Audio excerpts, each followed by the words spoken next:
When I encounter young men or young women who are struggling with pornography, and I think one of our greatest mistakes is that we talk about pornography only in terms of young men. There are young women who struggle with pornography, not in the same way, not in the same numbers, but it's real. We live in a pornographic culture. And that's one of the things that makes it very difficult to deal with pornography. We've been so inundated with pornography that we're desensitized to pornography. And that line at which we will say that's pornographic has been drawn so far out into the realm of the inappropriate that we have people who dress pornographically and they're not bothered by it, and we're not bothered by it anymore. So one thing that I say to people in this area is that we need to recognize that we're living in a pornographic culture. And the reason I say that is because part of dealing with the roots of pornography are acknowledging the fact that we have been desensitized to it,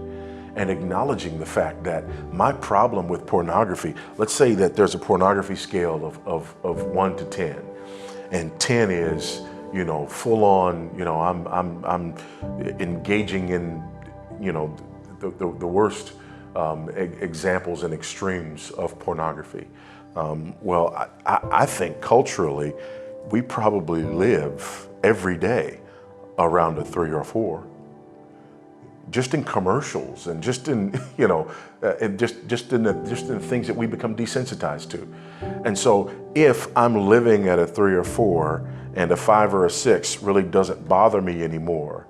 then when I get to a 9, my goal in dealing with somebody who's at a 9 is not to say, come back to a 5 or 6. My goal with them is to say, I want you to recognize not just that this is an issue,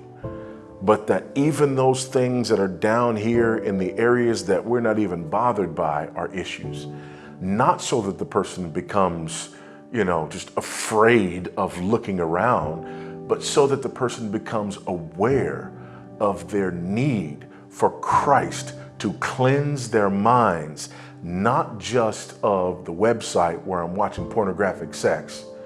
but also of my lack of sensitivity to those everyday examples of pornography that are around me, because to the degree that I go on accepting them and am no longer bothered by them, to that degree, I'm setting myself up so that the leap from that 5 to that 9 is a very short leap.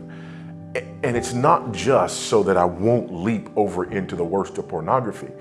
but it's so that I can understand the dignity inherent in human beings made in the image of God, and how my embrace of a pornographic understanding of my fellow man, my fellow woman, is the embrace of the destruction of their dignity. So that if I see a young woman who is presenting herself in a pornographic way, and that's not bothering me, I've just said something about the dignity of that woman as made in the image of Christ.